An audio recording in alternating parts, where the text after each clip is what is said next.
जिस तरह से उत्तर प्रदेश की राजधानी लखनऊ में लगातार ये बात चल रही है कि इलाज को लेकर के जो टिप्पणियां सामने आ रही हैं वो एक तरफ नजरअंदाज करने की कोशिश की जा रही है, वहीं दूसरी तरफ कोलकाता में डॉक्टर महिला के साथ बलात्कार होने के बाद से लेकर के प्रदेश और देश में जो प्रदर्शन चल रहा है, जो प्रोटेस्ट चल रहा है, उसको देखते हुए तमाम छोटे और बड़े अस्पतालों में मरीजों की देखभाल के लिए बहुत सारी कमियां सामने आ रही हैं। इसको जानने के लिए आज हम मौजूद हैं राजधानी लखनऊ के मेडिकल कॉलेज के कैंपस में। तो जिस तरह से डॉक्टर लगातार हड़ताल पे हैं, सड़कों पर उतरे हुए हैं, एक डॉक्टर महिला को इंसाफ दिलाने के लिए, वो डॉक्टर जिनको भगवान भी कहा जाता है, जिनको फरिश्ता भी कहा जाता है और एक नया जीवन देने के लिए भी डॉक्टर तैयार रहते हैं। अब जरा सोचिए, एक महिला डॉक्टर अगर रेप पीड़िता का इलाज करे और उसकी मौत हो जाए और वही डॉक्टर के साथ अगर बलात्कार हो, तो कितनी घिनौनी और शर्मनाक बात है। चलिए हम जानते हैं, क्या नाम है आपका? हरिराम। क्या ये जो आजकल जो हड़ताल चल रही है डॉक्टरों की, क्या इसकी वजह से कमी आ रही है इलाज में? कमी बहुत आ रही है साहब।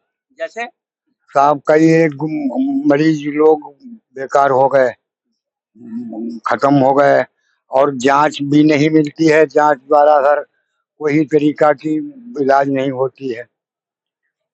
मतलब यहाँ की जो सेवाएं हैं वो सही ढंग से नहीं मिल रही हैं। सही तरीका से नहीं मिलती है साहब।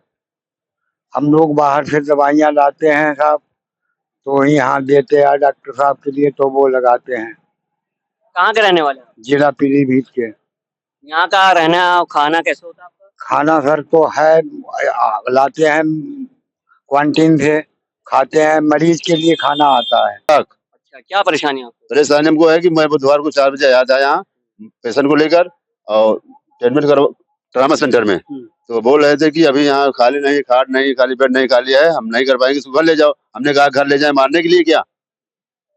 होते करते मैं यहीं जमा पड़े रहे। 1 बजे रात को मेरी सुनवाई हुई। 1 बजे रात को बेड मिला, 1:30 बजे लगभग में तो जाकर ट्रीटमेंट हुआ। अब बताइए 6-7 7-7 घंटा 8-8 घंटा अगर नहीं मरीज का देखा जाएगा तो क्या हाल होगा? बचेगा कि मर जाएगा? भाई 7-8 घंटा माने रखता है। घर में थोड़ा बचेगा मरीज, इलाज होगा उसका तभी बचेगा। यही मेरी प्रयास है कि डॉक्टरों से कि हड़ताल बंद कर दें और मरीज को अच्छी पूर्ण भक्ति देखें। आपके कहने का मतलब है ये जो हड़ताल चल रही है इसकी वजह से दिक्कत आ रही है? हाँ, इसकी वजह से दिक्कत तो आ रही है। भाई डॉक्टरों ने कहा कि हड़ताल चल रही है, तो हम लोग तो भाई मरीज को दिखाने के लिए आए हैं, दवा के लिए आए हैं। हमारे मरीज अच्छे हों, उनका इलाज अच्छे से हो, ये मेरा कहने का मतलब है। तो अच्छा, अभी इलाज कैसा मिल रहा है यहाँ?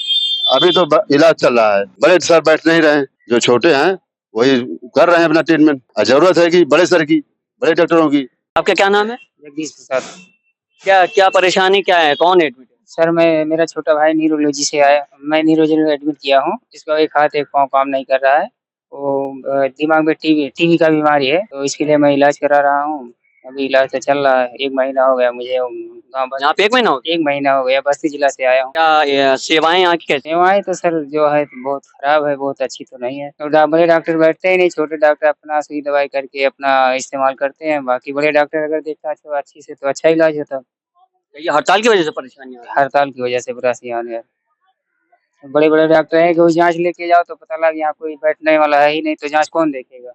जिस तरह से लगातार THG न्यूज की टीम लखनऊ के हर छोटे और बड़े अस्पतालों में जा जाकर दौरा कर रही है, लोगों से बातचीत करने की पूरी कोशिश कर रही है, तो अब मेडिकल कॉलेज के बाद अब हम बलरामपुर के जो इमरजेंसी उसके बाहर खड़े हुए हैं और पता लगाने की पूरी कोशिश ये की जा रही है कि हालांकि देश में 3 नए आपराधिक कानून भी लागू किए गए हैं 1 जुलाई से, और लगातार जिसके ऊपर जोर दिया जा रहा है कि यहाँ पे अपराध कम हो, क्राइम कम होना चाहिए, लेकिन बावजूद इसके महिलाएं सुरक्षा नहीं है।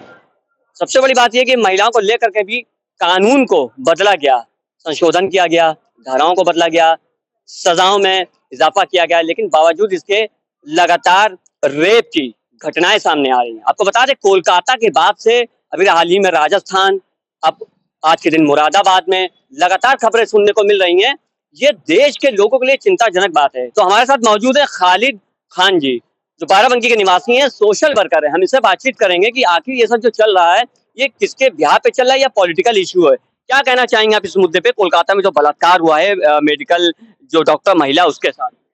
देखिए, मैं कहना चाहूँगा ये कि ये कोई पॉलिटिकल इशू नहीं है।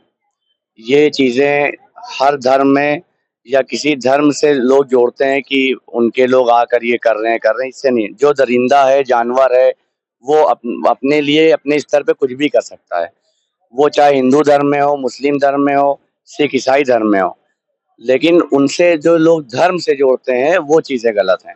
अभी आपका जो बंगाल में केस हुआ है, तो इसको लेकर हम लोग काफ़ी प्रोटेस्ट भी कर रहे हैं। फिर हाल ही में अभी 3 महीने की बच्ची राजस्थान में देखिए किस तरह से दुष्कर्म किया गया। तो कहीं न कहीं सरकार ने इसके ऊपर कानून भी बनाए, लेकिन कहीं न कहीं उसका डर उन लोगों को नहीं है। मेरा तो कहना यही है कि डायरेक्ट अगर इस तरीके के काम हो रहे हैं, तो ऐसे लोगों को डायरेक्ट सर ही कलम कर देना चाहिए। कानून ऐसा होना चाहिए कि एक बार देख ले इंसान तो दोबारा ये करने की कोशिश ना करे।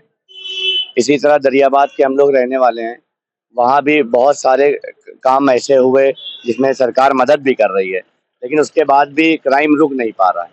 तो इसकी वजह क्या है? क्या वजह है कि कानून ये जो अपराध है, इतनी घिनौनी वारदातें लगातार सुनने को मिल रही हैं, इसकी क्या वजह हो सकती है? अपना काम या कर नहीं पा रही या आदमी उसको जो है समझ नहीं पा रहे हैं, ये हो रहा है। महिलाओं के सम्मान में लगातार बीजेपी बात करती है, लेकिन बावजूद इसके महिलाएं सुरक्षित नहीं है। बेटी बचाओ बेटी पढ़ाओ जैसे नारों को भी लाया गया है, लेकिन ये सिर्फ दावे और वादे ये सिर्फ जुबानी हैं और अमली तौर पे मैदान में ही ऐसा कुछ नहीं दिख रहा है सर, ये बात सही है आपकी। खाली आदमी बोला जा रहा है, तो काम नहीं हो पा रहा है इस पे बराबर से। तो आपके हिसाब से क्या सही होना चाहिए और आपके विचार क्या कहते हैं? शासन को सख्त जो है इसका कदम उठाना चाहिए और लोगों को जो है इसके बारे में सोचना चाहिए और सबका देश का जो है जिसमें भला हो।